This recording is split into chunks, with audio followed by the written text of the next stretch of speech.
Story की तरफ बढ़ते हैं और भाई रेसल बडी की तरफ से ये ट्वीट आई है जो कि भाई आप देख सकते हैं और वो हमसे पूछ रहे हैं भाई कि क्या हमें रोमन रेंज वर्सेस नाकामुरा का मैच देखने को मिल सकता है एट नाइट ऑफ चैंपियंस। अब भाई क्या आप इस मैच में इंटरेस्टेड है? भाई मैं अगर अपनी बात करूं तो भाई नाकामुरा मतलब रेसलर तो भाई वो ठीक है, लेकिन उनकी जो माइक स्किल्स हैं भाई वो यहाँ पर काफ़ी ज़्यादा वीक हैं, तो उसकी वजह से मुझे लगता नहीं है कि भाई स्टोरी लाइन में वो यहाँ पर रोमन रेंज के साथ कुछ इतना खास कर पाएंगे। और उसके अलावा भाई हमें पता है कि भाई यहाँ पर वो इतना थ्रेट भी कोई पोज नहीं करने वाले और भाई रोमन रेंज यहाँ पर अपनी जो चैंपियनशिप है उसको डिफेंड कर लेंगे सक्सेसफुली। लेकिन भाई अभी अभी उनका रिटर्न हुआ है तो मैं भी दोस्तों उनके साथ हमें काफ़ी एक अच्छा मैच देखने को मिल सकता है। नेक्स्ट और रेसल बडी की एक और ट्वीट आप देखें भाई जिसमें वो पूछ रहे हैं कि भाई गोल्डबर्ग का आप कौन सा अपोनेंट है जो कि देखना चाहेंगे उनके रिटायरमेंट मैच में, Carrion Cross, Gunther, Bray Wyatt और जॉन सीना।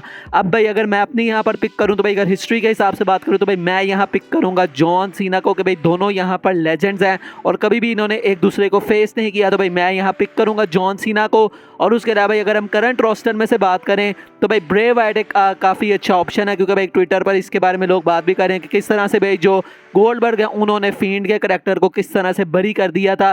तो अगर भाई वो उनको मौका मिलता है तो भाई उसको वो चीज़ सही करें, लेकिन मैं रिटायरमेंट मैच में अगर वो फिर हरा दें तो फिर भाई वो दोबारा से ये चीज़ वही हो जाएगी। तो मैं भी दोस्तों गुंथर भी एक काफ़ी अच्छी ऑप्शन है। तो भाई आप इनमें से कौन सा मैच देखना चाहेंगे, गोल्डबर्ग का रिटायरमेंट मैच या कोई और मैच है जो कि आपको लगता है कि होना चाहिए, आप मुझे इसके बारे में भी बता सकते हैं।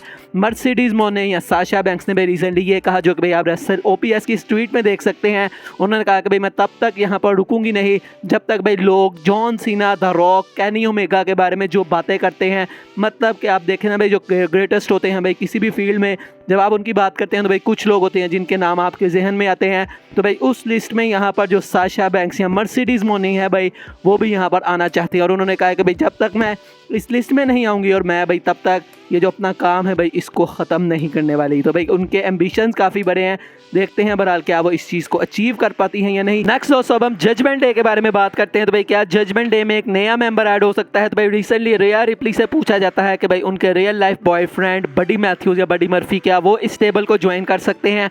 तो उन्होंने भाई इसका जवाब दिया कि भाई मे भी कुछ भी हो सकता है। उन्होंने कहा कि भाई मैं बड़ी कन्विंसिंग टाइप की गर्ल हूँ, मैं जो भी भाई यहाँ पर चाहती हूँ वो चीज़ मुझे मिल जाती है, तो कुछ कहा नहीं जा सकता क्या ये चीज़ हो सकती है। उन्होंने कहा but right now I am happy with my Dom, I am happy going out there with him and Finn and Damian and I mean you never know what the future holds, it might happen. तो भाई यहाँ से उन्होंने उम्मीद भाई हमें दिलाई भी है और एक तरह की नहीं भी दिलाई कि मैं जो डोमियन है मतलब इन तीनों के साथ खुश हूँ, लेकिन हो सकता है कि भाई हमें फ्यूचर में वो देखने को भी मिल जाए। नेक्स्ट दोस्तों अब हम बात करते हैं ट्रिश स्ट्रैटस के बारे में। तो ये आप ट्वीट देख सकते हैं बीटी स्पोर्ट्स की, जहाँ पर भाई रोमन रेंज की पिक्चर उन्होंने लगाई हुई है भाई जो काफ़ी ज़्यादा यहाँ पर पुरानी है भाई, जहाँ पर उन्होंने अपने रूम के अंदर ट्रिश स्ट्रैटस की फ़ोटो लगाई हुई है। और भाई जो हमारी ट्रिश है उन्होंने मतलब जो मंडे नाइट रॉ पर कहा था कि भाई मैं तुम्हारी चाइल्डहुड की फैंटेसी नहीं थी, तो भाई उसी को यहाँ पर कोट करते हुए उन्होंने लिखा है कि भाई रोमन रेंज इस चीज़ से एग्री नहीं करेगा, वो तुम्हें भाई बचपन में काफ़ी ज़्यादा यहाँ पर पसंद करता था। और जो ट्रिश स्ट्रैटस है उन्होंने इसके ऊपर रिप्लाई भी किया और उन्होंने लिखा एटलीस्ट रोमन रेंज एक्नॉलेजेस मी। तो मतलब यहाँ पर उन्होंने मतलब जो हमारे ट्राइबल चीफ हैं भाई उन्होंने एक्नॉलेज किया है ट्रिश को, और यही चीज़ ट्रिश ने इस ट्वीट में भी बताई। नेक्स्ट दोस्तों बात करते हैं अब हम एमजेएफ के बारे में। तो भाई एमजेएफ ने रिसेंटली जो कोडी रोड्स है भाई उनके बारे में काफ़ी तारीफ़ें की। उन्होंने कहा कि भाई जिस तरह से वर्क करने का भाई जो तरीका होता है उसके अंदर भाई जो कोडी रोड्स है उससे बढ़िया कोई भी नहीं है। उन्होंने कहा कि भाई उसने अपनी ज़िंदगी में जो कुछ भी अचीव किया है वो सिर्फ उसकी अपनी वजह से है, क्योंकि वो इतना हार्ड वर्क यहाँ पर करता है, लेकिन भाई उसके बावजूद भी भाई वो इतना हम्बल बंदा है कि भाई अगर तुम जाके अभी पूछोगे तो भाई जो आपने सक्सेस दी है वो किसकी वजह से है, तो भाई वो यहाँ पर अपना नाम नहीं लेगा बल्कि वो किसी और का मैच देगा, मतलब किसी और का नाम लेगा, वो इस चीज़ को कभी भी एडमिट नहीं करेगा।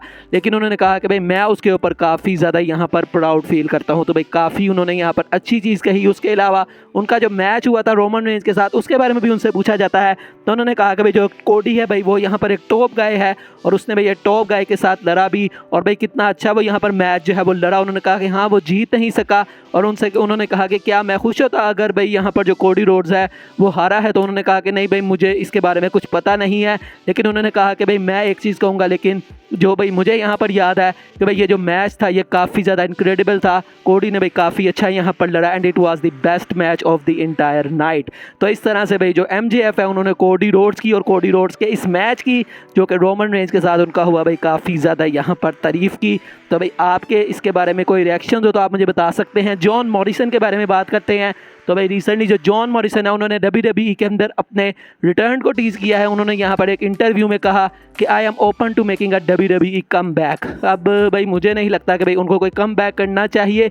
हमने देख लिया था भाई जो 2 साल पहले उन्होंने कम बैक किया था, उसके बाद भाई उनका क्या हुआ, मिस के साथ उनको डाला गया। लेकिन भाई जब मिस के साथ उनकी जो स्टोरी लाइन है वो बनाने का टाइम आया कि भाई उनको यहाँ पर टर्न कर दिया गया और इनका कोई मैच करवाने का टाइम आया तो भाई तब यहाँ पर उनको WWE ने भाई रिलीज़ ही कर दिया। तो मुझे नहीं लगता कि भाई अब उनके आने का यहाँ पर कोई फ़ायदा है। अगर वो आ भी जाते हैं तो भाई मुझे नहीं लगता कि उनके लिए कुछ खास यहाँ पर WWE में रखा है। बहरहाल देखते हैं कि क्या होता है। नेक्स्ट इंटरकॉन्टिनेंटल चैंपियनशिप कौन होने वाला है? तो दोस्तों रिसेंटली एक ये भाई यूज़र हैं Bub3M16, इन्होंने यहाँ पर एक ट्वीट लगाया जहाँ पर वो पूछ रहे हैं कि सेथ रॉलिंस के साथ नेक्स्ट क्या होना चाहिए, who should be feud with him. और भाई यहाँ पर जो ट्विटर पर फैंस है भाई वो इसके बाद एक्सप्लोड हो चुके हैं पूरी तरह से भाई यहाँ पर रोमन मतलब जो रॉलिंस है भाई उनके फेवर में। और भाई सब यहाँ पर चाहते हैं कि उनका मैच हो against Gunther for the IC championship. अब भाई गुंथर स्मैकडाउन में है, जो हमारे सेथ रॉलिंस है वो रॉ में है। तो भाई ये सब चीज़ यहाँ पर फैंस इसके बारे में कह रहे हैं कि भाई जो ड्राफ्ट है वहाँ पर ये चीज़ हो सकती है कि मे भी दोस्तों गुंथर को रॉ पर ले आया जाए या फिर भाई सेथ रॉलिंस को स्मैकडाउन में लेके जाया जाए और उसके बाद भाई इनकी हमें फ्यूड देखने को मिले और सेथ रॉलिंस बने न्यू IC चैंपियन। और भाई वो काफ़ी बड़े सुपरस्टार हैं, तो अगर गुंथर हरा देंगे मतलब गुंथर को हराएंगे वो, तो भाई गुंथर के करैक्टर पे भी इससे कोई खास फर्क नहीं पड़ेगा। तो क्या आप रॉलिंस को नेक्स्ट IC चैंपियन देखना चाहेंगे? आप मुझे बता सकते हैं। स्टोन कोल्ड के बारे में बात करते हैं। तो भाई रिसेंटली स्टोन कोल्ड ने एक इंटरव्यू में कहा कि भाई मैंने रेसलमेनिया 39 में क्यों नहीं मतलब मैं आया। उन्होंने कहा कि भाई लोगों ने मुझसे मतलब काफ़ी ज़्यादा जो बंदे हैं WWE के उन्होंने मुझे अप्रोच किया, उन्होंने मुझे कहा कि हाँ भाई तुम यहाँ पर रेसलमेनिया में आओ। तो उन्होंने कहा कि भाई मैंने इसको काफ़ी ज़्यादा जो है वो नेगलेक्ट किया। और ये जो नेगलेक्ट करने की रीज़न है, उन्होंने कहा कि भाई लास्ट ईयर मुझे पता है कि भाई मैंने यहाँ पर जो ऑस्टिन मतलब जो केविन ओवेंस है उसके साथ मैच रहा था। उन्होंने कहा कि भाई उसके अंदर मुझे इतना कोई फिजिकल होने की मतलब ज़रूरत नहीं थी, लेकिन इस दफ़ा भाई जो उन्होंने मैच मुझे ऑफ़र किया था उसके अंदर भाई मुझे कम्प्लीटली यहाँ पर फिजिकल होना मतलब तो होना था। तो इस वजह से भाई मैंने यहाँ पर उस चीज़ को नहीं किया, क्योंकि भाई मैं नहीं समझता कि भाई अभी मेरी जो बॉडी है वो उस तरह से फुली शेप में है कि भाई मैं यहाँ पर एक प्रॉपर मैच देख सकूँ। तो भाई ये यहाँ पर रीज़न था जिसकी वजह से स्टोन कोल्ड हमें रेसलमेनिया 39 में देखने को नहीं मिला। अगली स्टोरी की तरफ बढ़ते हैं। तो भाई रिसेंटली सोलो सिकोआ ने अपना करैक्टर ब्रेक किया अप डाउन डाउन में, जो कि हमें पता है कि भाई गेमिंग स्ट्रीम यहाँ पर होती है WWE की। तो भाई यहाँ पर ज़ेवियर वुड्स थे और भाई साथ में सोलो सिकोआ थे और भाई टेकन 7 में उनकी एंट्रेंस हुई जो कि भाई काफ़ी फ़नी थी। और यहाँ पर भाई सोलो सिकोआ भी अपने आप को कंट्रोल नहीं रख सके और भाई मुसलसल यहाँ पर कोई 20 से 30 सेकंड भाई उन्होंने मुंह अपना नीचे कर लिया और भाई उन्होंने अपनी हंसी को रोकने की फुल जो है वो यहाँ पर भाई कोशिश की। तो भाई ऑन स्क्रीन वो ये चीज़ काफ़ी अच्छे तरीके से कर पाते हैं, भाई रिएक्शन वो कोई नहीं देते, लेकिन भाई इस स्ट्रीम में वो अपने आप को कंट्रोल नहीं कर पाए और उन्होंने अपना जो करैक्टर है भाई उसको ब्रेक किया और वो यहाँ पर हंसने लग गए और बाकी सभी भाई उनको देख के जो है वो हंस रहे थे, उनको हंसाने की कोशिश कर रहे थे। तो भाई ये चीज़ भी काफ़ी ज़्यादा मुझे फ़नी लगी। अगली स्टोरी की तरफ बढ़ते हैं और भाई WWE ऑन फॉक्स की तरफ से ये ट्वीट आप देख सकते हैं जिसमें वो पूछ रहे हैं कि who deserves on your mount Rushmore of WWE women wrestling. अब आपको पता है कि भाई माउंट रशमोर ये यूनाइटेड स्टेट्स के लिए भाई काफ़ी बड़ी चीज़ है। भाई ये एक जगह है जहाँ पर मतलब कि जो 4 बड़े प्रेसिडेंट्स हैं भाई माउंट पर उनकी जो है मतलब कि तस्वीर वगैरह सारी बनाई गई है। तो भाई डोमिनिक ने इसके ऊपर रिप्लाई किया, उन्होंने लिखा फर्स्ट रिया रिप्ली, 2 भी रिया रिप्ली, 3 भी रिया रिप्ली, 4 भी रिया रिप्ली। और भाई ये टोटल जो प्रेसिडेंट्स हैं जिनकी तस्वीर है वो भी 4 हैं। और 5वें नंबर पे उन्होंने लिखा है ऑनरेबल मेंशन टोरी। तो मतलब यहाँ पर उन्होंने टोरी विल्सन को मेंशन तो किया है लेकिन भाई एक तरह से उनकी बेइज्जती मार दी, क्योंकि भाई पहले 4 नंबर जो कि भाई रियलिटी पे बेस करते हैं भाई वहाँ पर सब में उन्होंने रिया रिप्ली का नाम लिख दिया है और 5वें नंबर पर जाके उन्होंने ऑनरेबल मेंशन में टोरी विल्सन का जो है वो नाम डाला है। तो भाई डोमिनिक और रिया ये अपनी ही भाई स्टोरी लाइन जो कि चला रहे हैं, भाई सोशल मीडिया पर भी आपस में लगे रहते हैं। तो भाई काफ़ी ये चीज़ भी जो है वो देखने में फ़नी लगती है। आज की फाइनल स्टोरी की तरफ बढ़ते हैं और भाई क्या ब्रॉक लेसनर और कोडी रोड्स का ये सारा कोई सीक्रेट प्लान है? तो भाई दोस्तों होता क्या है, रिसेंटली एक फैंस है जो कि जिनका नाम भाई जीवोंते हैं, इन्होंने एक ट्वीट लगाई, उन्होंने यहाँ लिखा I might be reaching but what if Brock is still a face and wants to toughen up Cody for his rematch against Roman Reigns. और भाई फैंस उसके बाद से इसके बारे में काफ़ी ज़्यादा बात कर रहे हैं कि मे भी दोस्तों जो कोडी रोड्स है उनको यहाँ पर वाकई ही भाई जो रोमन हमारे ब्रॉक लेसनर है वो यहाँ पर हेल्प आउट करने आए हैं और भाई उनको यहाँ पर स्ट्रेंथन करने आए हैं हैं कि भाई वो यहाँ पर रोमन रेंस के खिलाफ लड़े और बन जाए न्यू अनडिस्प्यूटेड चैंपियन।